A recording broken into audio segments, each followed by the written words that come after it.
Hi, I'm Michael, and this is California. And so today we're seeing seniors being disproportionately affected by the lockdown and the pandemic. So a lot of them are now currently going on unemployment or becoming unemployed, or maybe even are concerned about going back to work because of the pandemic. So a lot of seniors are now looking at what are their options to get money to help them live, and looking at EED or looking at dipping into their savings, or even potentially starting to take their Social Security early. So today we're going to talk about what it looks like to take Social Security early, what are some important considerations, as well as what are some important consequences as a result of taking Social Security early. Now, if you like this information, if you find it useful, if you find it helpful, please don't forget to like and subscribe. That way you can get updates when our newest and most informative videos become available. Okay, so let's first talk about what is Social Security. So Social Security is a program that was launched by President Roosevelt way back in the 1930s to help out seniors when they were no longer able to work, to make sure they had money to survive. Now, all of us pay into the program while we're working, during our working years. So every time you get a paycheck, if you look at it, you can see money taken out for taxes, and a portion of those taxes are used to pay for Social Security. So that's put away, and by the time you get to your retirement age, then you'll be able to claim that money and get a monthly paycheck from the Social Security Administration, from the money that you paid into it. Now, this program has a normal retirement age at 67 for anyone who was born after 1960. So if you're born after 1960, the normal retirement age is at 67. Lots of people right now, because of being laid off or because of being afraid of going back to work, are saying, you know what, I'm not going to go back to work and I want to explore what my options are to have money to survive. And so a lot of folks are considering maybe taking that Social Security retirement money early, which they can do down to age 62. Now, there are some consequences of taking the check early. Primarily is that if you take the check early, you get a reduced benefit. So, for example, if your normal retirement age is 67 and you actually take the Social Security retirement at 62, you're going to take a cut of 30%. So you only get 70% of how much you would have gotten had you retired at 67.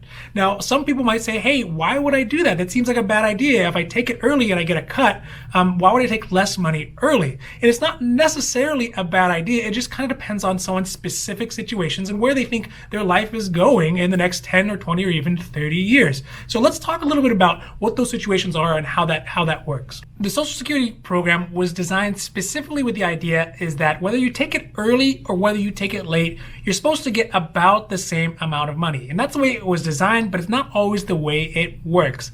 Mainly because there's two really big factors that really can't be determined. One is depending on when you take your check. So again, if you take it earlier, you're going to get a cut, you're going to get a smaller check. But if you live longer, you might get that check for a longer period of time. On the inverse, you may take it later, you get more money, but you may not live as long. So in that case, you might actually get less money if you wait, even though you're getting more monthly. So for example, if you took it at 62 and you lived to 75, you have a longer period of time of getting less money, but overall, it means you're going to get more money out of it. On the inverse, if you waited and you got more money when you turned 70, but then you died at 75, now you only have 5 years of getting more money, which could be less money than if you had taken at 62 with the lower amount. So let's take a look at a chart that I have here that's going to show a little bit of what that looks like if you took the money early or if you took the money later. So looking at this chart, it's going to be an example of how the different amounts of money that you can receive are based off when you start and when you stop receiving your Social Security money. So this chart based off somebody who was born after 1960, and they either took their Social Security benefits at 62 at the reduced amount, 67 at the normal amount, or at 70, which is the increased amount. And we're going to assume that they die at the age of 75. So in the first column, we can see here that this person took their benefit when they were 62 years old and they died when they're 75. So you can see in that column that at the age of 75, they would have received $152,880 over their lifetime. If they had taken the normal rate when they turned 67, you can see here that they would have only received $134,400. And then finally, if they had taken the Social Security check at the age of 70, but they died at 75, they would have only got $104,160. So this is a perfect example of how when you start taking and when you stop taking your Social Security check can affect how much money you can get. So if you get less money for a longer period of time, that can be more than if you get the right amount of money for a shorter period of time, or even a more amount of money for the shortest period of time. And so it really just depends on when you think you're going to stop getting your Social Security check. So there are some really important considerations to think about if you're trying to get your Social Security check early, or if you don't want to take it early, or if you want to take it later.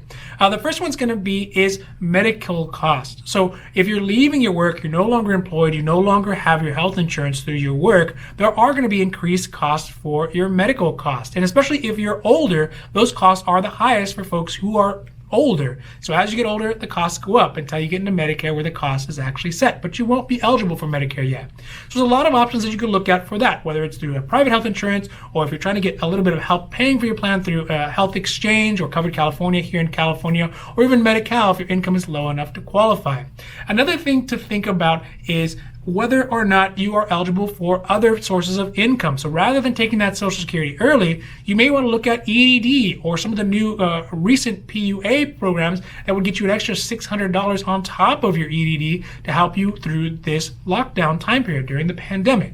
Or maybe look at some of your savings. If you have savings, you may want to dip into those savings rather than start your Social Security early. It just depends on how long you think you're going to need that Social Security and whether it's better for you to take it early or whether it's better to wait. It just depends on your specific situation.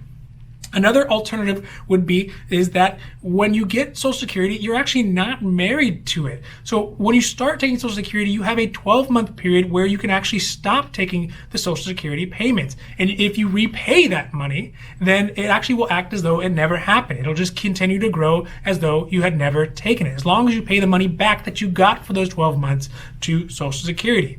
Now, this might be a smart move for someone who has a 401k that they have not started taking any distributions from, but it has really taken a hit in the last 2 quarters. So they might be really down, and they might want to say, hey, you know what? I think in the next 12 months, my 401k is going to recover a lot of the ground they lost. And then at the end of that, I can pay back the money into Social Security. And that way I don't lose any of my Social Security benefits later. And I can start taking from my 401k when it actually recovers from all those losses. So that's another one, because if you think about it, that money for the 12 months is basically a interest-free loan that the government's going to give you as long as you pay it back within the 12 months. Now, the reality is that there is no perfect solution. It's really going to be based on a lot of assumptions about when you think you can start taking your Social Security benefits, when you think you're not going to have them anymore, and what your lifestyle or your health is going to look like moving forward, because all that's going to have an effect on what your costs are and whether you might need more money later or you can take the lower amounts earlier. Or, in fact, if you're concerned about going back to work, having that extra money right now that you know you're going to continue to get, even if it's less, could be comforting. It's going to be a lot less anxiety, a lot less stress if you know that you have some money coming in rather than having to look for a job or something like that. So that's really up to you which one looks better. It just depends on what you think your life is going to look like the next 10 or 20 or even 30 years. So before you do that, though, you definitely want to take into consideration some of the things that I have said about what are your options alternative to taking your Social Security, because if you do take it, you are still going to get that 30% cut. So it just depends on your specific situation. Now, if you like this information, if you found it interesting, you found it useful, please don't forget to like and subscribe. That way you can get updates when our newest and most informative videos become available. Also, if you have any questions, you have any comments, feel free to put them down below. We'd love to see your questions and comments. We'll be happy to make a new post or a new video to answer those questions in any way that we can. Also, we here at California, we know health insurance. So health insurance is our core competency. So if you have any questions about private health insurance or Medicare or Covered California or Medi-Cal or Medicaid or even health insurance for a small group, that is what we know. And if you're here in California, our services are 100% free.